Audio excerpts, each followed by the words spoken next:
So I looked at your hoodie and thought it was me because I just had it on, but I changed because I wore mine last week. Live a minute early. Someone's still here. I actually don't know if that's just me or uh, whatever it's called. I have no idea. But while we wait for people, there's ways to like get like a kind of like a countdown to the stream to go, so people can like get on and wait. Was trying to figure out a way to do that today, but got hung up at class, so maybe in 2 weeks. And hopefully everyone saw my thing about not being canceled this week because someone has terrible time tracking. I meant to post it myself, and I didn't think about. Like I said, I didn't get back on Facebook until today, right before this, after I got home from work. Yeah, I did. I was just mad because I was trying to get to White Oak at 1:30 with everybody that managed to do it. It wasn't going on. It wasn't happening for me. I had class all day today.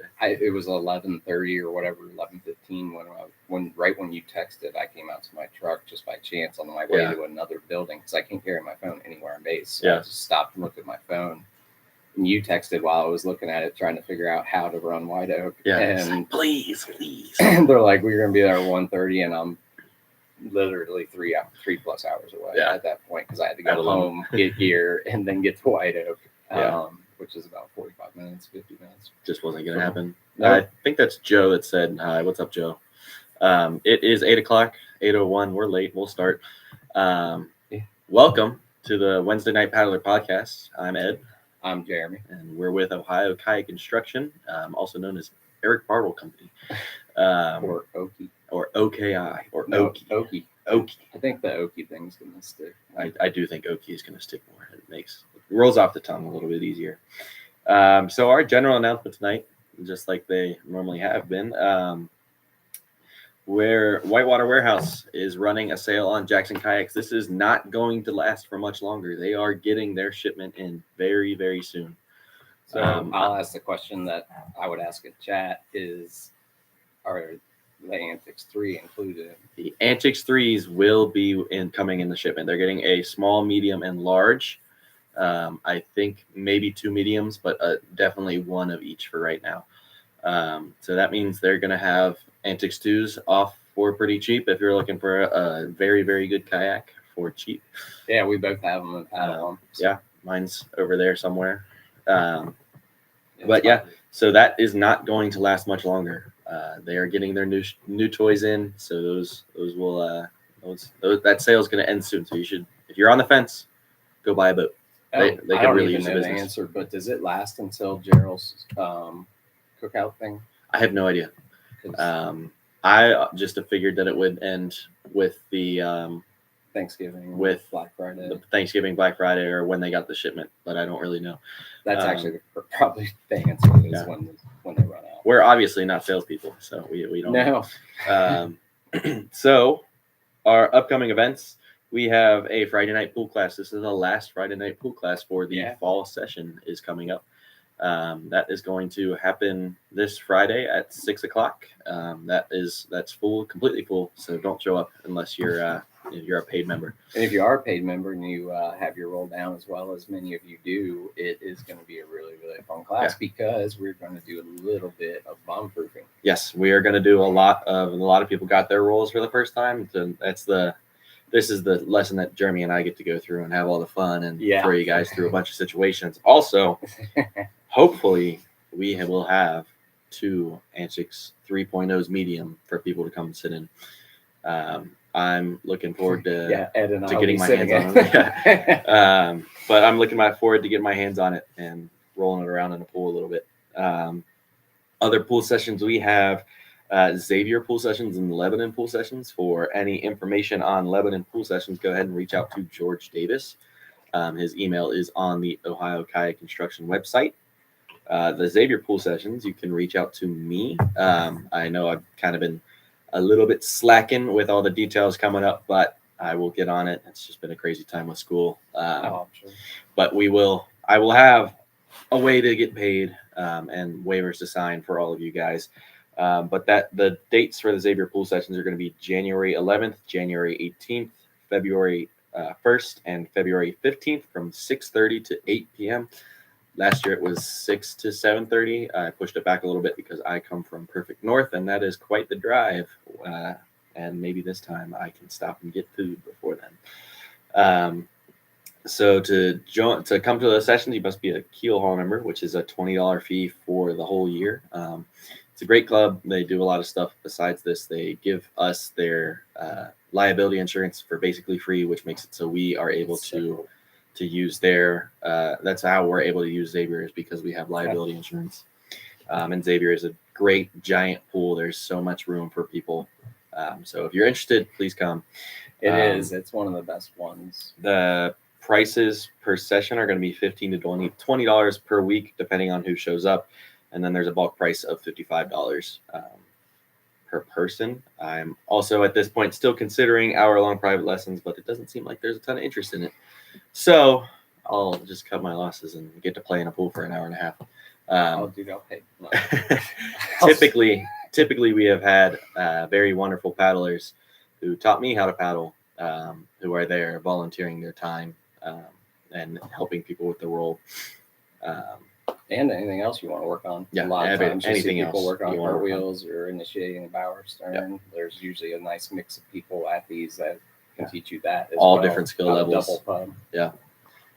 Every once in a while we get a whole Eric Bartle and family sighting too. Yeah, it's pretty cool to see the little kids in the boats. Seeing them there last year was a blast. Our next Ohio Kayak Instruction Pool session starts January 9th. That is going to be at the same Mount Auburn pool. We have confirmed that, so that is definitely going to be at Mount Auburn again for this upcoming session. So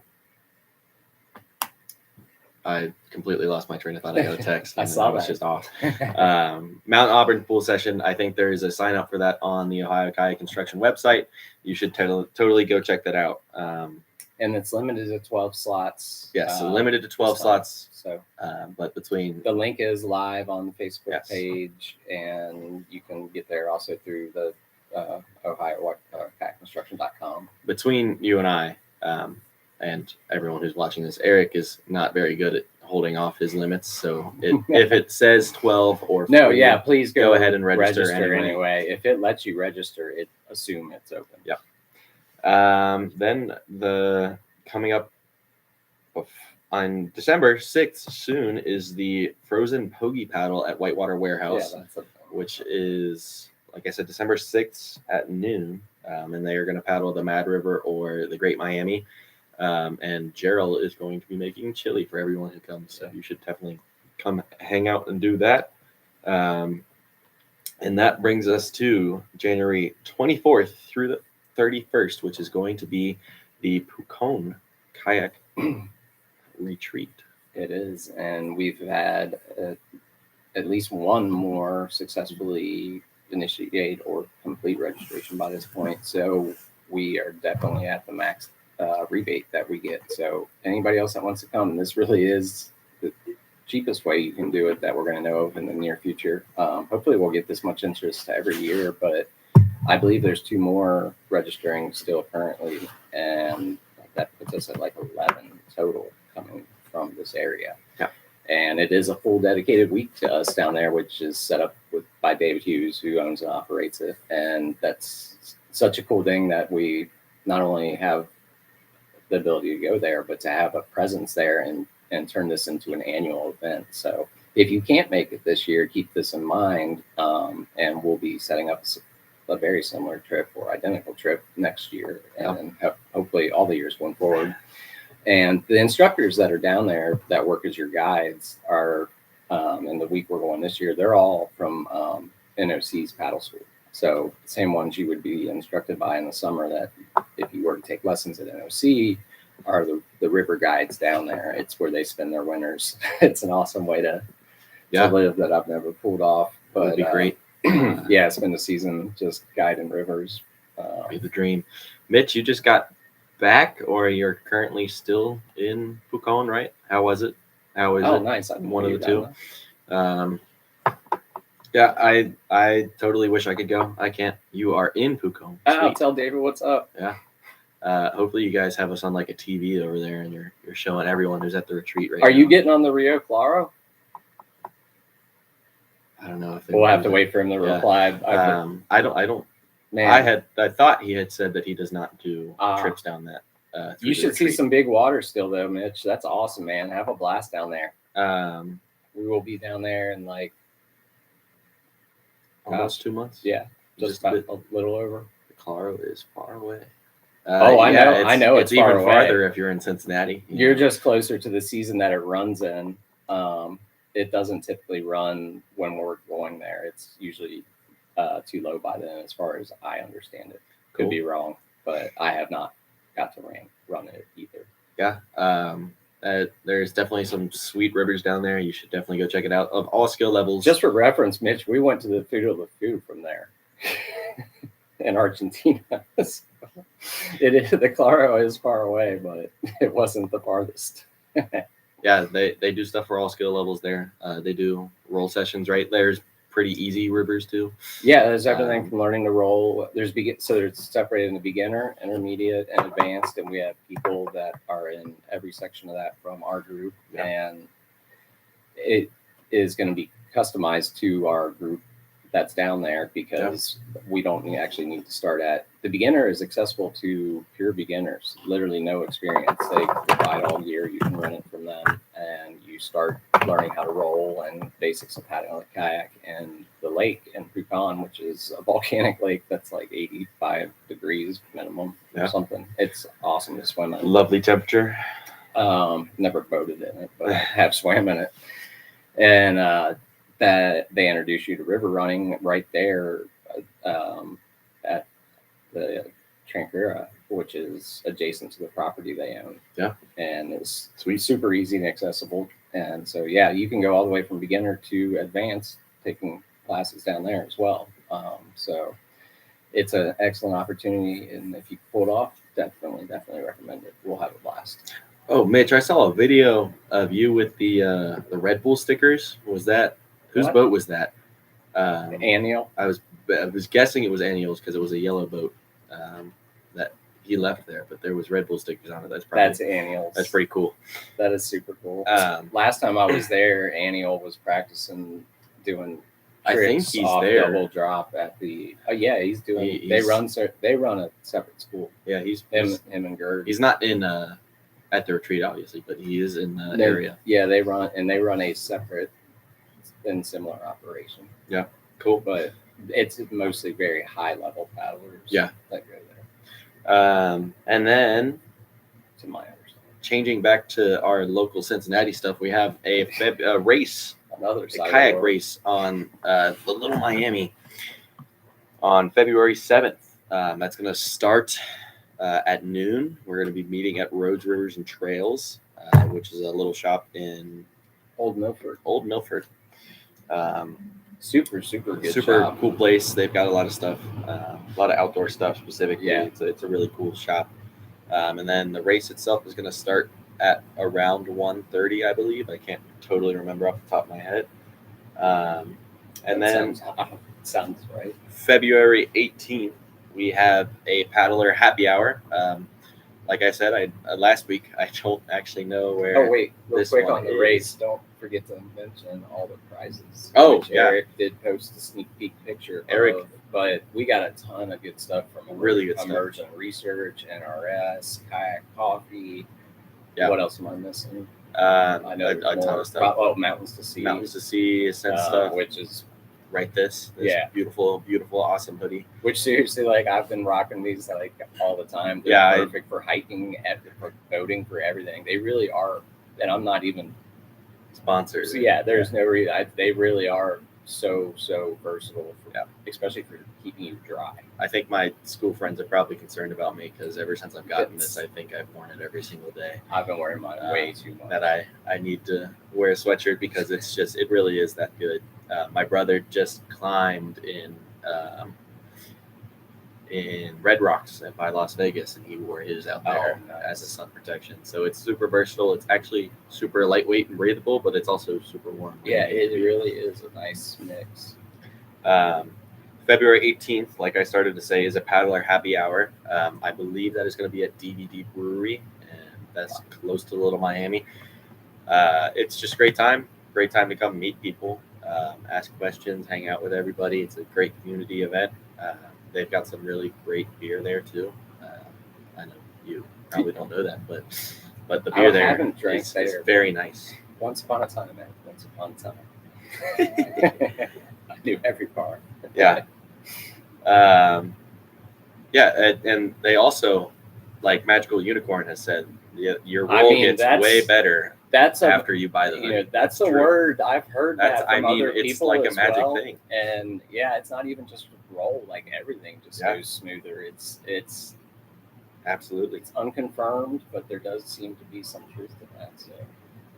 All right. So those are our general announcements for the beginning. I'll talk about it a little bit more later. But those are our upcoming events within, it's 2 months away for most of that stuff. I know, that's like Chile in particular. That's going to fly. It's in 2 months. It's going to fly. It's going to be here before you know it. So if you're on the fence about signing up for anything, do it. And now. Chile folks, if you haven't been voting or getting chances to vote or don't want to go out to the cold weather lately, go to the sessions at Xavier. Yeah, absolutely. It just, that way you're not coming back into it fresh. It's just much better because we can vote as soon as we get there. Technically, our cap at Xavier is 35 people. I've never had 35 votes in the pool. Last year, the biggest session we had was 28, and it was definitely pushing it, but there was still a little bit of room. I was at, I think, all of them, time. and I never thought it was crowded, and I was able to like cartwheel around it. No problem. For sure. So, our questions for tonight. Speaking of group classes, this first question is, what do I need to bring to a group class? So this depends on the class. All of Eric's classes, you do not need to bring anything. You do not need to have, swimsuit. Yeah, we've seen that taken all the way down to a banana hammock. Yeah. But don't do that. And no one enjoyed that experience. But yeah, other than clothing, water appropriate clothing. So I guess only thing to mention here, don't wear cotton. Yeah, that's even true. In summer you'll be miserable because it just stays so wet and it's super abrasive on your skin. Swimsuit stuff that you would get polyester or anything. When it's earlier and it's the the Monday night class, when it's earlier, that gets cold, so you might want to bring some warm gear. That could be a dry top or a splash jacket. And if you want to go old school, it can be a wool sweater. Or it can be a wool sweater. It actually surprisingly works pretty well. But otherwise, Eric charges for renting gear. But I think it's like $10. It's like $15 for everything. Is that? I thought it was like $10, which is $15 which is helmet, life jacket, skirt, boat, and paddle. It's a great deal. If you're looking to try the sport without having to put the super absurd frontal cost in, it's definitely the best way to do it. And then it depends. Like I said, it depends on the other stuff. If you're coming to Xavier, I do have tons of extra gear. And I've got extra gear as well. But so if you give us a heads up, it would be kind of the same thing where I might maybe charge you $5 extra for me to bring it, but I have a ton of extra stuff that I can let you use, and you can just float around and sit in a boat for a while. If you just don't know if it's going to be for you or not, it is. But for the class, all the classes, you can rent gear from Eric. Like I said, I think it's $15 total. It might be 20 or 25, but I don't really know. But yeah, they're great. You should definitely come to a class. If you have any questions, you should come to a class. It's a lot of fun. It is. I love it. Yeah. Cool. Christian, send me a message or a text or something. It's unstructured, so it's just hang out, do whatever you need to do. Christian knows because he's in them and he'll be there, but it's triple or more the size. Oh yeah, it's way bigger. It's the pool we're at. It's much bigger than the other pool. It's so much nicer, and you can park right by where you bring your boat in, which is not that different. Oh no, it's great. But it's awesome pool. People ask me if I ever did them or considered doing it at UC, and I immediately said no because UC's pool is like right in the middle of campus, and there is approximately 0 parking right next to it. the closest is like a 5-minute walk, and yeah, no one's gonna want to come to a pool session if they have to walk through the nice cold winter carrying everything to get to the pool. I mean, I'd still do it for sure. I would too. I probably wouldn't even drive. I would walk from my house with my boats, which would be so much fun. Our next question is, how do you not get stuck in the boat during the wet exit? Well, I'll let you go for this one first. So I'll be straight up with you. I've seen a lot of people come out of the boat for the very first time, and I have never seen anyone struggle to get out of the boat. It's just to preempt anything else, because there are for sure during a wet exit. Yeah, let me say first of all, during a intentional wet exit, and then also, I mean, ones that are unplanned as well. I've never seen anyone get stuck just doing the wet exit. I've seen people in pin situations where their boat is being compressed at the bow and their legs are stuck in the boat, and that's super bad situation. That then luckily there was a lot of people around, and because extraction wasn't possible. I've been with just 2 other people on the upper Nancy Hill, and one guy got stuck under a log in the middle of the current, which became real interesting trying to get him out of the boat. It all worked out perfectly because all 3 of us have had swift water training and other experiences and know very well what to do and how to get out the river and upriver with a rope to help him get out of his boat while somebody else was in a very small micro eddy below him. But anyway,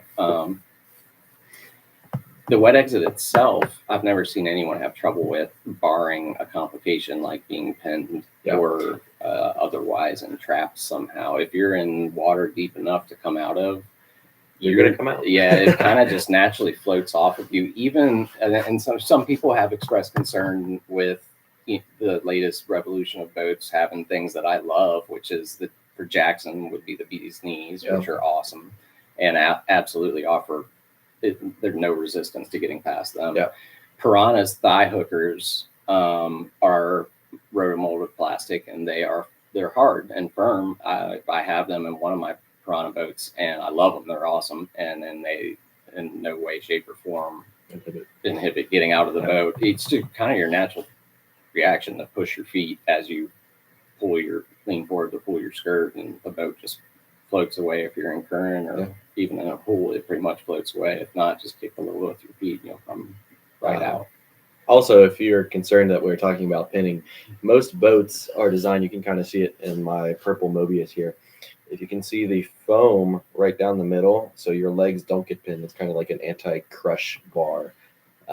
This is, we're talking about load and units per area, which is just, but so while we're talking about it real quick. All right. I started them. I'm sorry. Yeah, you're toast, dude. I'm so sorry, but you're so screwed. I'm literally instructional. So key difference between why people talk about using. So David Hughes made a really good post on Facebook that I happened to see when I got on there today about when is it half slice inappropriate for what you're running, and it's in regard to super continuous class 4 or 5, actually class 5 whitewater in Colorado, specifically on Pine Creek.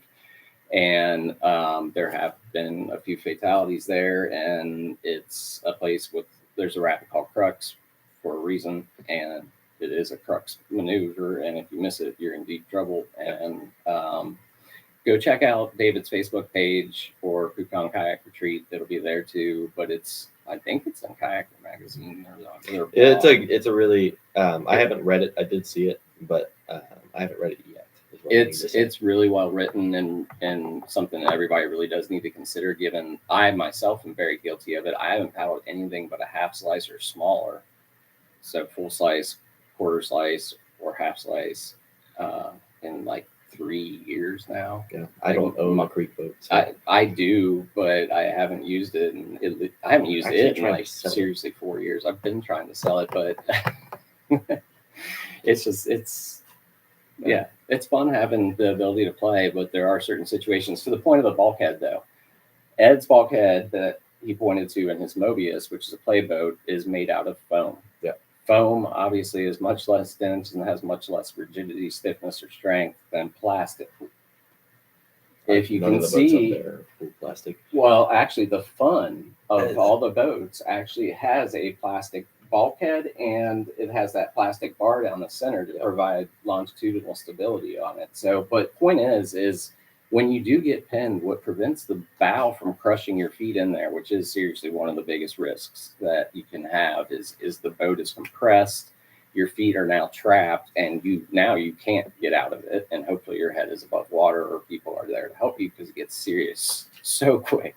So if you have a foam pillar, obviously you've got like 1/3 of resistance, probably at best, that you have with a plastic pillar. So when you're looking at boats and considering what you're going to run in them, if it's going to be, just normal class 3 plus, not super city runs where you think your bow might get stuck in between two rocks and the current being forced in there, collapsing it all the time, and then absolutely does not matter.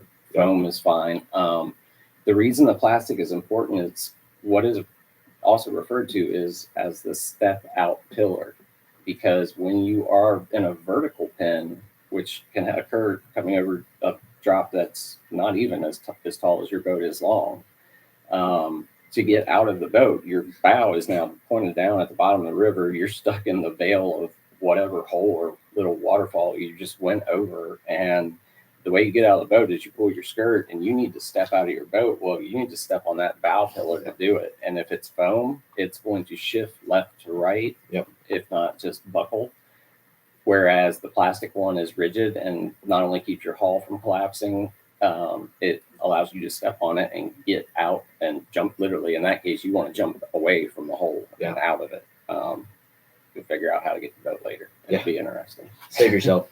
Always. Depending, I know the boats enough tangent, but just be aware of the difference between having foam or plastic if you're running something that's steep and creaky, continuous, with chance of pinning.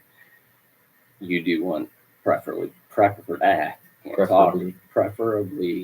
to have a plastic step out bulkhead. And then going back to like the bee's knees and the thigh hookers, this whiteout outfitting also has like a kind of built-in white oak thigh hooker. Whiteout. See, you were I've been mad because I journaled about it the other day. We both missed it today. It's gonna rain and I don't get to kayak. Such work and school is such.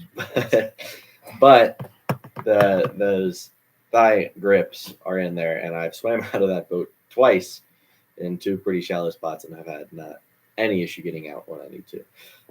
So it is kind of just naturally intuitive where, you just kind of don't get stuck unless you're in a bad situation. And then you have other problems. But in just a flip in regular eddy or regular water that you can't roll up on. Well, and honestly, if you're at the point where you're still, figuring out the wet exit, typically you're going to be in flat water of some sort, and friendly water somehow, whether it be a pool or lake or put in where it's a slack water area. Yeah. It's a good thing though, if anybody ever, I have seen this on the river where people have shown up wanting to boat something for the very first time that have brand new everything and never rolled or done anything. Don't even know how to paddle. They just we watch YouTube videos. Yeah, and it's surprisingly not. Yeah, managed to talk them into not doing it and going somewhere more suited to it first to try their stuff out. Yeah, but it's crazy, but it happens. That's how you get cheap gear. It is, and people have the Koei. Actually, you'll find a bunch of people selling gear in the parking lot. I've gotten some of mine in the parking lot for dirt cheap from people who were ready to give it up. So I'll do the kind of streamers, content creator stuff here. If you're here, leave a like, comment, subscribe if you're not subscribed. It really helps get Eric's content out there. Ring the bell. Ring the bell. Notifications.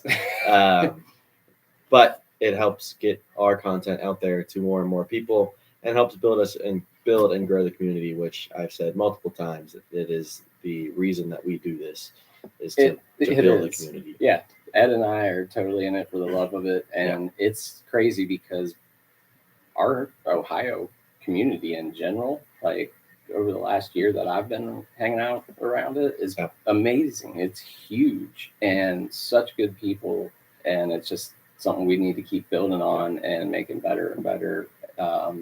Getting more and more people on rivers together all over and helping each other out and having fun. Absolutely. Cool. All right. So our next comment is a pretty specific one, but we can definitely branch out and talk about this to all types of boats. But we've had a brand new paddler just buy a Perception Whiplash, which Perception is a old boat company. One of the first. Still? I don't think they are. I do think they are. They are? Yeah. But he bought an old Perception Whiplash, and he's looking for tips on how to tie it up.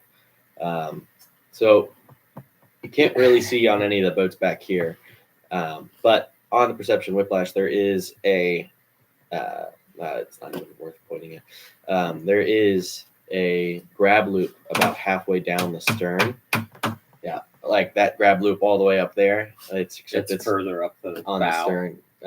Where is it on the stern? It's on the stern. Oh, that's the one that's right behind and it. There is one on the very top of the bow, like on this free ride up here, and then also on the end. And I think, aren't they like this? They're the old, yes, they're old, they're webbing. Webbing, or wire is what I've noted. Is what I saw. But wire. So always when you're tying a boat up, you should run something through a grab loop somehow. So Eric just posted 2 videos about 1 strapping and 2 strapping boats. You can also do that with ropes, which he also posted a video on the trucker's hitch, which is the main knot you need to know. Load boats. My dad has been using ropes forever, and they've only lost a boat like a couple times, but that's mostly his fault.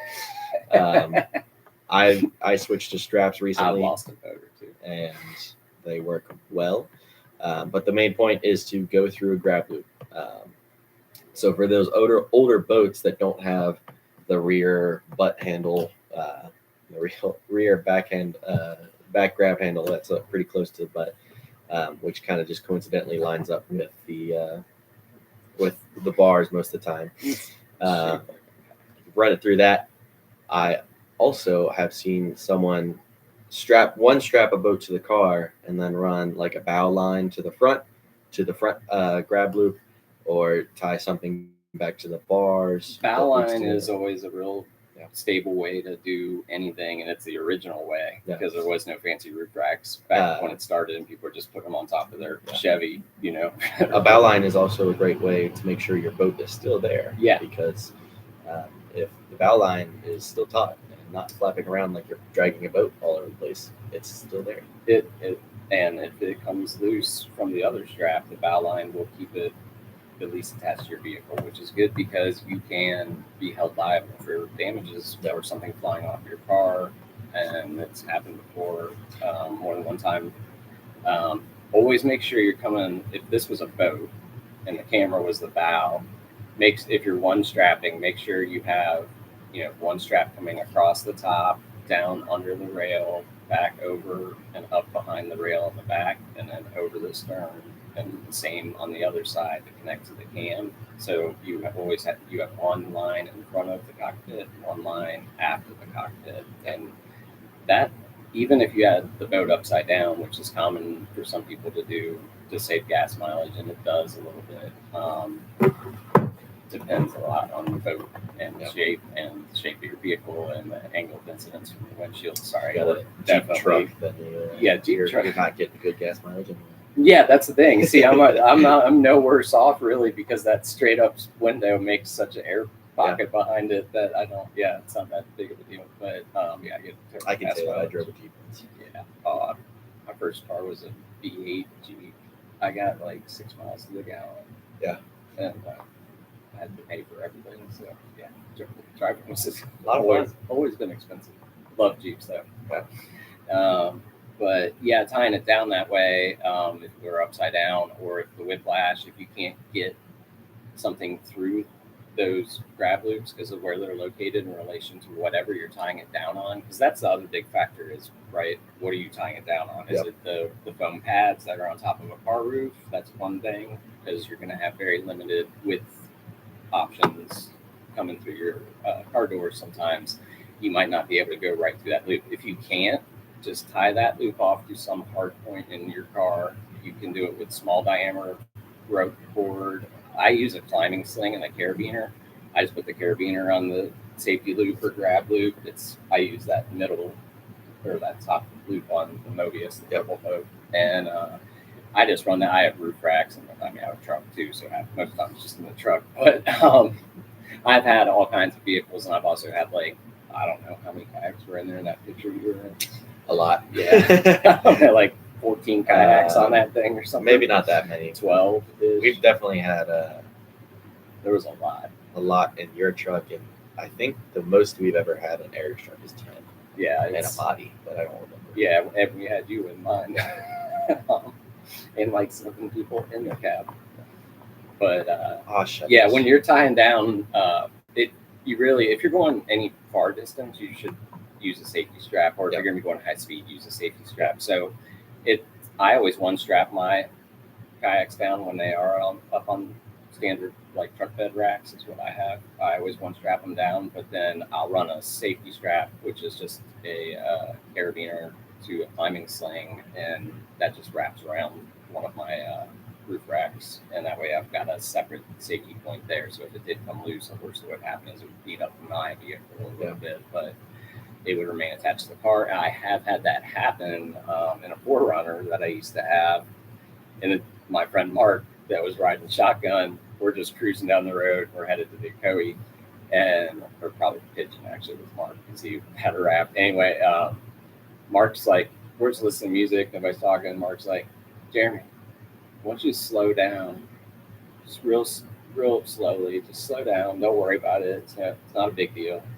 And I'm like, huh? That's weird. And as I look at him, I'm looking in the rearview mirror on his side, and I can see this flash of orange.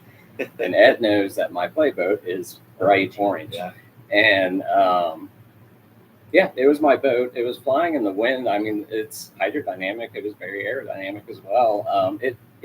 Mark was so good about it. He was able to roll down the window, lean out of the vehicle, and grab my boat while it was flying in the air, attached to the side of my roof rack rails on a 4Runner, on the top of the 4Runner. And he held my boat as I came to a complete stop. And because it's a playboat, he was able to hold it while leaning out the window, so it never hit anything. And my boat was fine, and I just put it back on. And what happened there is partially why I brought it up. The cam strap itself had slipped, it failed, and it was because the inside of the cam was worn down big time for so much use. So you'll feel it when they start to get loose on you. And also be aware that if you're in direct sunlight, other things like that, that changes the ductility of the boats themselves. And not only can you damage your boat, but they can become loose. The straps also change their mechanical properties as a function of temperature and moisture. So just be aware and double check your straps anytime you leave or go somewhere. If you're going somewhere far or at high speed, always have a safety strap on. And final thing, if you have a longboat that's sticking out half of your vehicle's rear bumper, by Ohio law anyway, and this is true if you have lumber or anything else, you need to have something red hanging off of it at the furthest back point, and you can get a ticket. So there you go. Yeah. I also put trucker hitches in my straps as a way, just in case the cam does fail. So I always put a safety knot on my cam strap, which makes it fine too. Yeah. I think that's pretty much all the ways you can tie a boat on the car. Oh, what I was going to say is if your seats lay flat, you would be surprised how many boats you can fit in your car. I've had the Machno and the Antics inside the Jeep that Beth drives. Yeah. I have a Honda Fit. And I slept in there with a 120-pound dog. I have a Honda Fit, and I can fit my Antics in there if I lay my seats flat. Yeah, I love that. It always. So when I always think he forgot his boat when he pulls in. I'm like, there's Ed forgetting his boat. Yeah, what a bum. Yeah, and he just pops it open and there's room to spare. Yeah, but most hatchbacks, and you'd be surprised how many things. Dude, my friend had a Subaru Impreza, WRT, the rally car. Yeah, I don't remember. Yeah. STI. Yes, is what it is, and it was awesome. It went so fast. It was terrifying to be in with you. And he was not a good driver. That was really the biggest part of the problem. But point here is he could fit his boat inside that thing with the seats down and the trunk folded through. He could fit his playboat in there, and that's how he got it around. Yeah, when I bought the Mobius, it was in Pennsylvania with Don from High Water Hobbies. So that's another good used boat seller. But I was thinking of a way to go get it, and I was like, well, I'll just drive up there and buy it, and I'll put it in the car because I, for some reason, didn't have my roof racks on. And I was like, well, I don't really want to, I don't want to do the driving both ways. And if I stay up there, then I can play boat for a day. You got a boat if you go somewhere. So I was like, all right, I'll drive up there and I'll sleep in the back of the car with the boat in the car, and I'll play boat in the morning and I'll come home.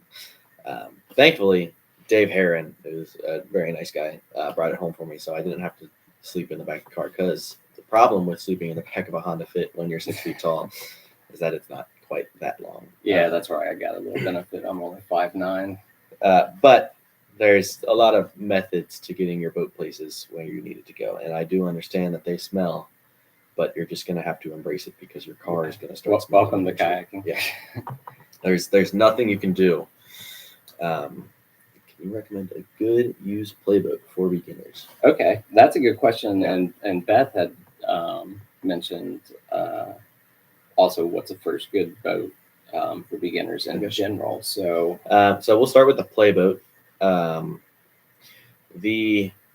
Eric had posted this. Eric has posted this. So there's a very entertaining discussion on there. Yeah, I'm going to check it out later. For the playboat, the Jackson Rockstar is the best playboat on the market, followed by the Electron. But those are all like new boats, expensive. I would say, and it's Rockstar 5 too. With the Rockstar to make 5, sure you're in the right one, because there are 5 of them. But those two are the best two on the market. But playboats are really all pretty similar. Yeah. They just depend on how well you fit in them. So this is a large Mobius. Like I said, I'm a tall person, so I need the extra leg room. Rockstars are not particularly comfortable for me because all Jackson boats are made for a particular paddler who's 5'8" and very good. But they do have the Monstar. Yeah. So there's older. So what I would add to this, because there isn't a whole lot to say other than the one you have that fits you. But if you're able to shop around and look around a bit, if you are a beginner and just getting into playboating and you already know how to boat, in terms of like running rivers a little bit here and there, or a lot for that matter. But if you know you're going to stick with playboating, go ahead and invest in something maybe that you're going to be using a long time if you're sure about it. Otherwise, I would find something used on Marketplace. It doesn't matter what it is. Like Ed said, they're all more or less the same shape for any modern playboat, which these are called spud boats and rodeo boats also. If you're Googling or looking on Marketplace, don't forget to use those terms. Also, they can pull up some boats. You'll find tons of them in like Tennessee, Kentucky, like marketplaces for sure. Also. But wave sport for a long time, these days there's, and I mean, if you've got cash and you want to go all out, Apex, and also Stephen Wright, Dream Boats, they make carbon fiber play boats that are phenomenal. So go for it. Like by all means, they're excellent. But to Ed's point, they're all about the same shape. And Wave Sport unfortunately stopped making boats in the United States. There's still a lot of them. There's tons of them around, and they're all great play boats. So if you're just getting into it, pick any of the Wave Sport boats. You can probably find them for $300 to $500 at most, and you're golden. And then if you are looking for something that's not like a spud, anything in the Fun series is a fantastic river play. So that red boat over there is a Fun. It's the original Fun. Not the very first one they ever made, but it is the original model. And that also ties in with what's a great boat for a beginner. Yeah. The Fun series. I am of the opinion that the Fun is the best boat series ever made. And he shares that opinion with like most everybody I've ever heard talk about it. I've never even paddled one. This one is my brother's, and there's no hip pads or knee pads or any of the fancy stuff in it anymore, but we still paddle it, and it hurts. It hurts a lot, but it is still worth it. It is a great boat. You could outfit it, but I had a For Fun a long time ago. Not a long time ago. I had a For Fun, and I sold it to get the Antics, and I love the Antics, but I wish I kept the For Fun. Yeah, the Fun is a legendary series of boats. If you can find them, they are impossible to find because they have a cult following and no one wants to sell their. You're way more likely to find some like wave sport projects and Project X's. Yes. I paddled the Project X for a long time. Loved it. It was my play boat. Still is my play boat. I just don't really do that these days. And as far as play boating goes, remember there is also full slices, which is a whole different kind of play boating. That's a whole lot of fun. Depends what you want to do. These style play boats are made for doing aerial moves like front loops, aerial wave tricks, and the older full slice boats are more made for doing cartwheels and holes and enders and just generally carving and surfing around, which they do a front surf and just surfing in general. They're very good at because they're a little bit longer. Yeah. Now at the same time, having no bow whatsoever makes things interesting. If you stick that nose a little too far into the hole, you can do a front loop and get window shaded pretty hard. But front loop in anything. Full slicing is a whole lot of fun too. So that's another option that's out there. And you can also find a ton of useful slice boats out there, which are also often old wave sport boats like the X or the Triple X or the Z, the Easy. All great boats, the Vengeance, the Foreplay, the Kingpin, the Transformer. The medieval. I hate I had a Transformer. The Transformer. All right. So while we're talking about this, also, if you're struggling with your roll and you're using a super old boat that has like completely 90-degree vertical walls for sidewalls, the Transformer is probably the best example of a boat like that. It's basically like trying to roll like a rectangular box. Yeah. Terrible. Yeah, it'll make you work on your hip snap is what I was gonna say. Like people won championships in those things, but that's impressive. Yeah, they it's been a long time since I had it. They're not friendly to learning to roll. So if you're starting off in one of those boats, don't. Not a Transformer. I've heard people say that the Fun is a hard boat to roll, but I disagree with that. Haven't rolled it, but I would say for beginner boats, I still often stand by Dagger RPM. Yep. The RPM, that was full disclosure. The first boat I paddled, which was a borrowed boat from a friend, but going back and especially after transferring to my first modern boat was a Burn 1 by Piranha, which also has notoriously steep sidewalls and chines, which is great. It's a super high performance boat, but going from a full displacement hull boat, which the Dagger RPM was, to a full-on planing hull with super sharp chines was a huge learning curve for me, and made me learn to roll all over again, essentially, because it was just my hip snap wasn't strong enough from using a super friendly boat like the RPM. But the RPM is another boat. RPM stands for Radical Play Machine, and it's a play boat, but it's from the 90s. People have won world champion I don't know about world championships, but they've won championships. Rodeos. Yeah, I know Ocoee rodeos have been many of them been won in the RPM. It was designed for hellhole on the Ocoee is what it was designed before for. The change. Yes, exactly. And anyway, the RPM is a great all-around boat. You cannot go wrong with that for first boat. You can usually find a lot of them around. They were re-released at 1.2, so they're not like hard to find parts for or outfitting. Outside of that, I tend to recommend people go with a half slice to learn. There's a tendency for people to go towards creekers. It's a big debate, and it is a big debate, and there's benefits to either side. With what we paddle on here in Ohio, you don't really ever need a creek boat. No, and well, I would also argue that while there's nothing wrong with using a creek boat or learning in a creek boat, you should eventually get into a half slice if you're learning stuff here, because we don't have enough power in the features where we teach to use a full size creek boat and engage the stern or anything like that, where we're working on like okay, now you're going to intentionally do these things that are going to make you flip over, but you're also going to learn some edge control and skills in this and get good combat roll practice. But it's impossible to do in a creeker at the flows we typically have. Yeah. So it's a lot of skill building can be a gained from using a half slice. And then when you get back in your creeker to run whatever you want to run, or something you didn't think you could run previously, you will feel rock solid. Yeah, for sure. So half slice, I recommend. Creek boats are kind of a blessing and a curse. They bail you out of everything, which is the good part of it because it saves you from a lot of thrashings. The bad part of that is that they bail you out of everything and you never get thrashed. Well, that's yeah. You get to the point. You still can get thrashed. You get to the point where you're running big enough stuff to get thrashed, but just as far as like basic stuff, you float high and dry. Yeah. You've got a lot of primary stability because you've got primary and secondary stability, right? Yep. You know, so a lot of times you're not going to fall over, or you're going to brace as you fall over and not end up having to even roll. Now, one downside is typically larger volumes and holes not do well. Yeah, are more they're stickier, and it's because they have greater buoyancy. So they don't have enough density to get down through the hole, and a lot of times you find yourself surfing a hole. Yeah.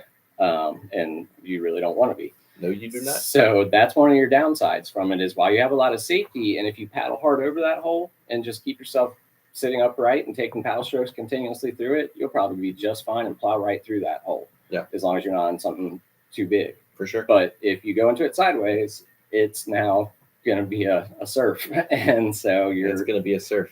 You're going to want to work for the downstream edge of that hole, leaning on a low brace and taking a sort of sculling stroke on the downstream side. Yeah. Other option is to just accept the flip and hope that the roll washes you out. Yeah, that's usually how I end up getting out. But. So they're really good at inspiring confidence. My girlfriend has learned in a Mamba, and Mamba is a fantastic boat. The Mamba is a classic all time. See, remember the Mamba was a river runner when it came out. It wasn't specifically a creek boat, but it's been used on every. It's a creek boat by modern standards. Yeah, for sure. It is a really good boat, and it's done a lot for her, and it has gotten her through a lot. So if you're kind of a cautious paddler like she is, there is nothing wrong with embracing the creek boat and having the creek boat as your first boat. Remember, the point is to have fun. So it's what do you want? Where is your? We've talked about this before. Where is your line at? Where do you want to do? What do you want to do? Right. And once it seems like it'd be fun to be on your stern, spinning around in eddies, then it's probably time to be in a half slice and realize that comes with flipping over a whole bunch while you learn how to spin yourself around on your stern. And that's the great thing because it's fun and you end up having fun rolling and just laughing at yourself. Playboating is a great way to bomb-proof your roll. Playboating, I think, bar none, is the best way to bomb-proof your roll. And you don't have to playboat in a playboat. You can surf into anything, including a creeker, as long as you've got a wave. You can go up to Art Wave at Dayton and get yourself. Yeah, you can roll it. If you can roll Art Wave, well, that's a great test of your might type eddy. Mamba's great. Yeah, the Mamba. Do whatever makes you happy. Is, like I said, it's a river runner. It's not a full-on creek boat. Like, realize a lot of modern creek boats are 12 feet now again. Yeah. 10 feet, 12 feet. Like, the Mamba is a completely reasonable boat for you, Christian. Yeah, for sure. For me, it's a little bit too much volume. That's why for me, I haven't been in my medium Machno, which is a huge boat as it is. It's 9 foot, and I forget how long a Burn 1 is. It's not anywhere near that, but it's like 7 foot something. But anyway, I'm used to shorter boats and less volume. And at this point, I'm used to a lot less volume because I primarily paddle full size. Yep. And if not, I paddle a firecracker, just a small firecracker. And so when I get back in something with a stern, which will be Chile, be a little adjusting. It's going to be weird. It's going to be interesting. There's a ton of great boats out there, especially to learn in. My mom and her friends, who are all very good paddlers still. They are. They're awesome. They have switched to they have a scorch club. They are all in small scorches, and those boats take very good care of them. But see, that's where we need to know what. Do you know what your mom's first boat was? My mom's first boat was a Perception Dancer, which is a displacement hull. So it's the same thing. And the Dancer, you'll find those on there sometimes for like $200 or less. Yeah. And you can always ask cheaper usually for them. It's a great first boat. It's a lot like the RPM. It's actually just it's an RPM with more of a stern, essentially, made by Perception. But that was the original roto-molded plastic boat. And it's a full displacement hull, which does make it easier to roll. Now, it has no outfitting whatsoever in it and has like a rope on the front and back. That's probably long since rotted away. But the Dancer is a classic to grab. But the reason I bring that up is the Scorch is one of the boats that people get in trouble with, which is they're usually told in advance by a salesman, if nothing else, or sometimes maybe not if it's a private sale. But Piranha has always been notorious for having hard chines and hard edges. Yep. The Scorch has hard chines and edges, and they will trip you up until you learn how to use them if you're coming from a full displacement hull. And that's what I went through with the RPM to Burn 1 conversion, and Ed's mom probably went through similar when she went from displacement hull to planing hull. Sorry, Dancer, Pirouette, RX, Mamba, Scorch. Man, you paddled an RX? That's sweet. She needed that thing. I was like, not like that throwing down out there. I know she did. That's an awesome progression. Yeah, so that's Olivia's Mamba. Pirouette, yes.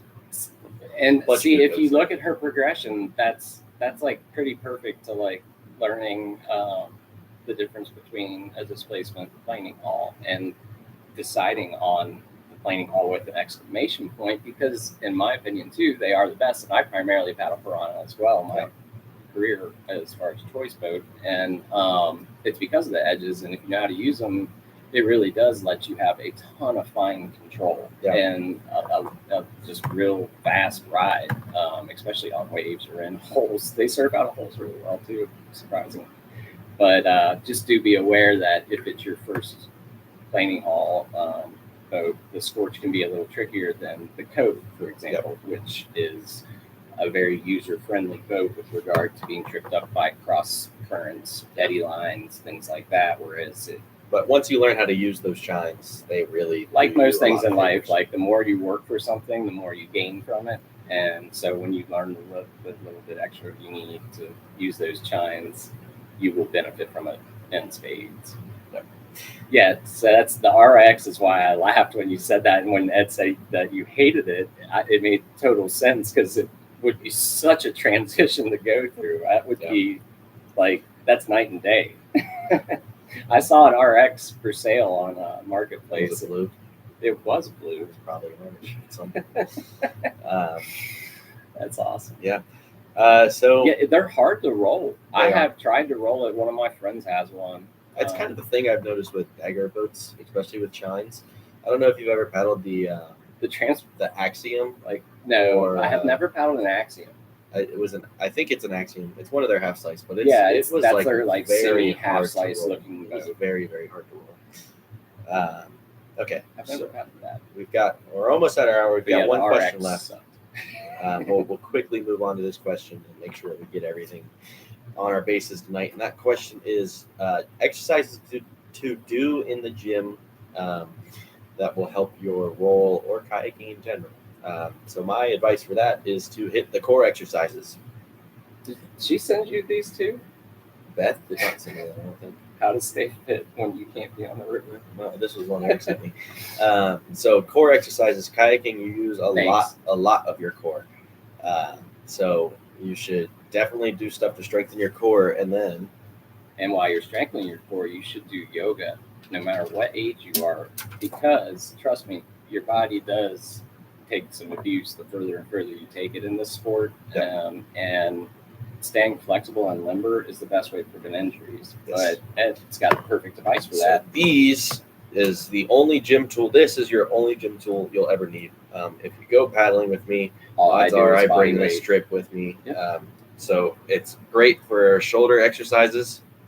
I'm gonna stand up. You guys aren't going to be able to hear me, so Jeremy's going to have to narrate. Well, I'll narrate, because the four movements with the shoulder, which is what you want to protect most in paddling. Also, your back strength and pectoral strength is what drives things as much as your arm strength does. But your core is doing all the work between the lower, but controlling the boat. Your arm's just a motor, so your arm's more cardio. But what Ed's doing there is extending both directions, doing external rotation with straight arms of the shoulder.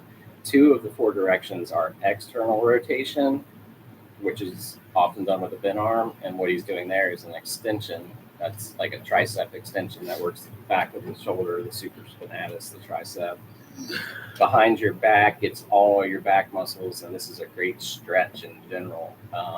It's also gets outside of your biceps, triceps, and the entire back, the back of your shoulders and arms, right?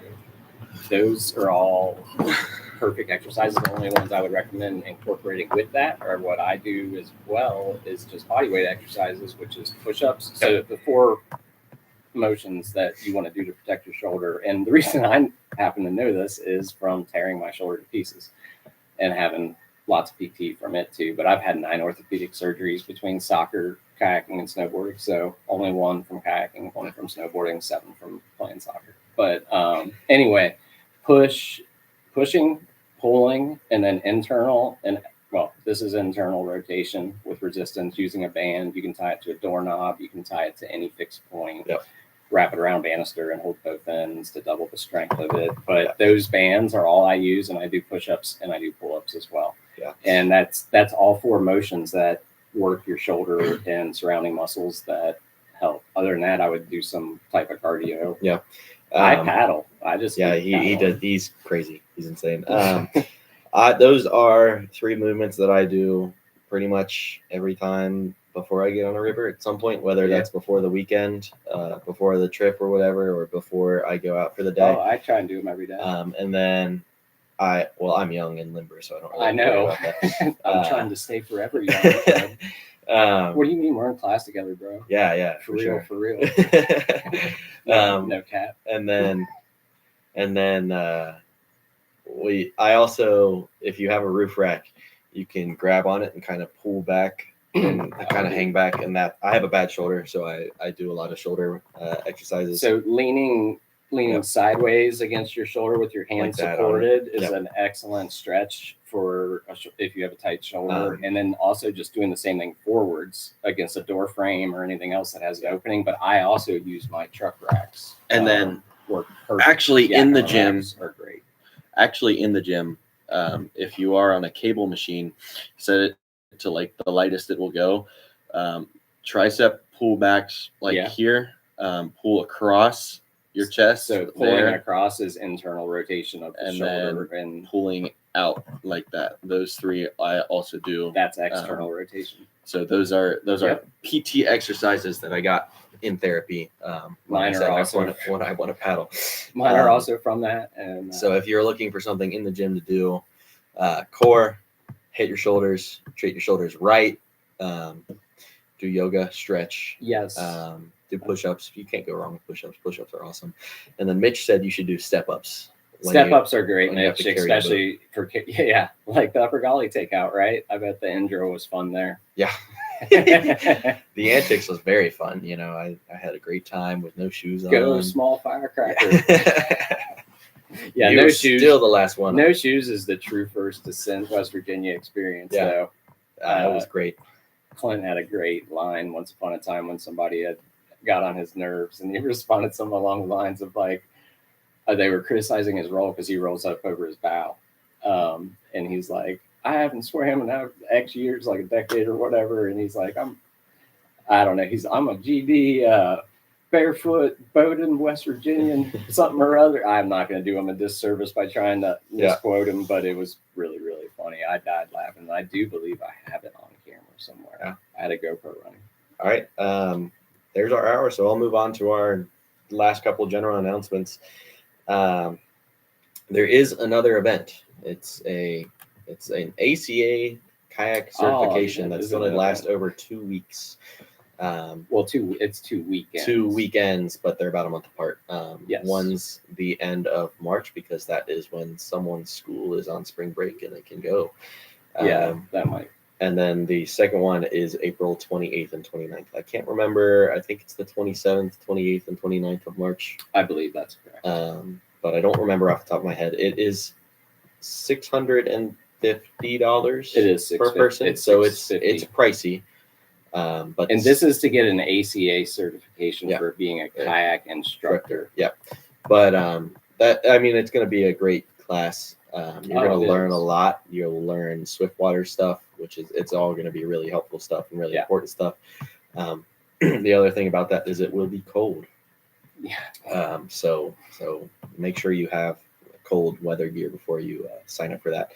And then January 24th, there's going to be a gear swap at Matry. So if you're going to Pucon, we're out. You don't get to go to the gear swap. Hey, guess what? There's a gear store in Pucon, and it's ran by Nate Garcia, EG's brother, Evan Garcia. If you've ever seen his videos, speaking of someone who runs crazy stuff, really steezy stuff, but EG's the man.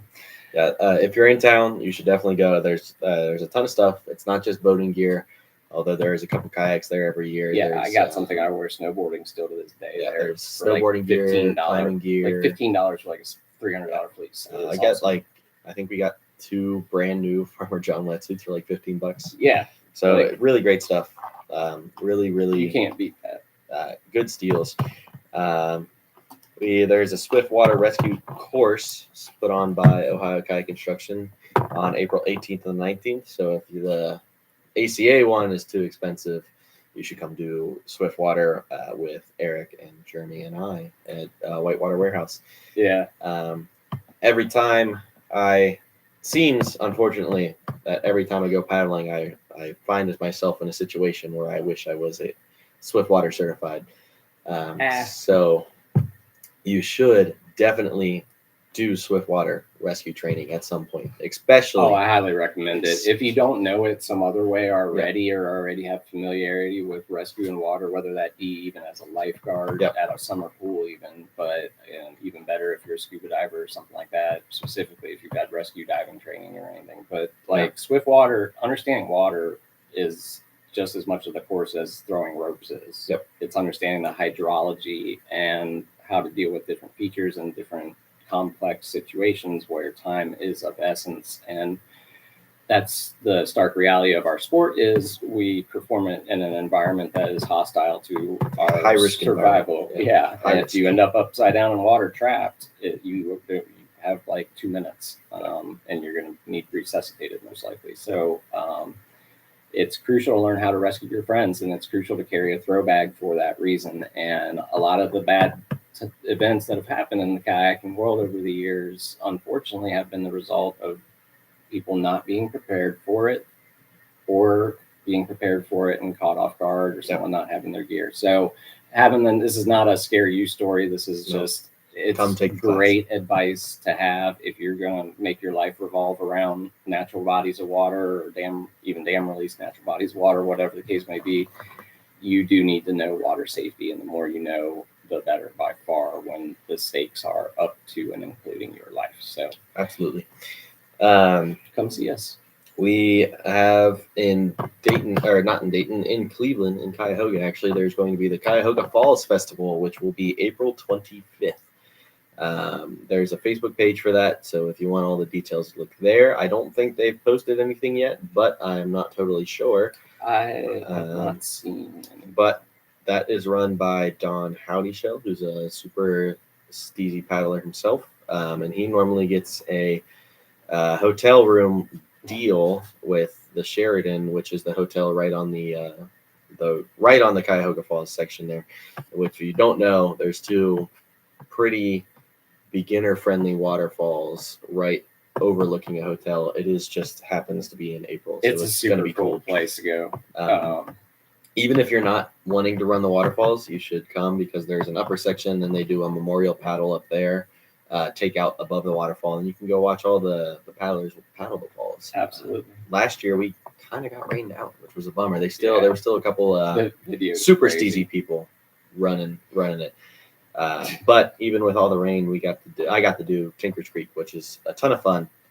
Class 4 stuff, not beginner stuff, but a lot of fun. But yeah, that's the Cuyahoga Falls Fest. That's going to be April 25th. As far as rewards or prizes we have out right now, we have the Strava challenges, which someone has got to go dethrone Jeremy because he's getting way too cocky. I haven't even said anything this time. He's getting way too cocky. Before the cameras cut on, you should have heard him. That's all. All I could talk about was my Little Miami record from years ago. So there's a keep in mind that was in that was probably in a Nova. There he is. Yeah, so full slice. In a Nova, by the way. And if you note the date, it wasn't spring flows. So that was I realized I was late for something. Yeah. That's Kelly's Nature Preserve to Jim Terrell Park. It's on Strava. 5.1 miles. It's 5.1 miles. That's also where the race is going to be. That is the race section. So if you want to get some practice laps out, you should do that. And it's a lot of fun. The winner gets a cash prize. And that cash prize is people who subscribe to Eric's Facebook channel. That is true. That's how that is determined. That just gives him more money for prizes in general. It's $1 a month. Yeah. Just FYI. If you're made of money. I'm just kidding. That's why I'm a subscriber. Yeah, you should do it. Shut up before I crush you with my wallet.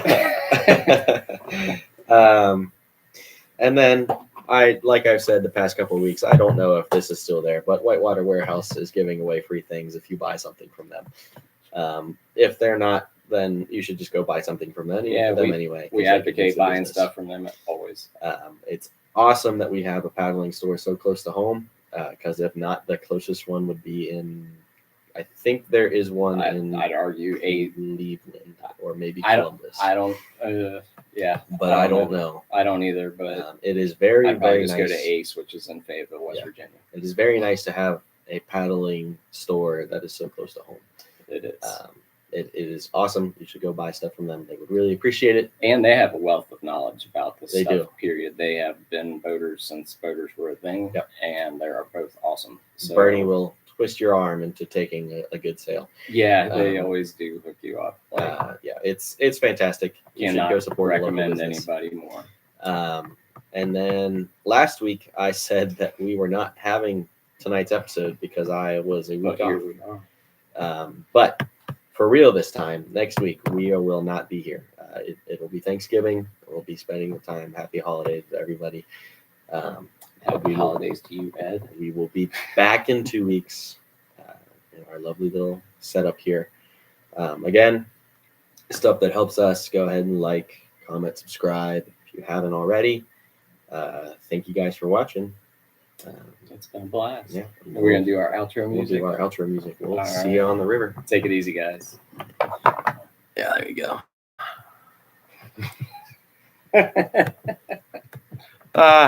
That's the best ever.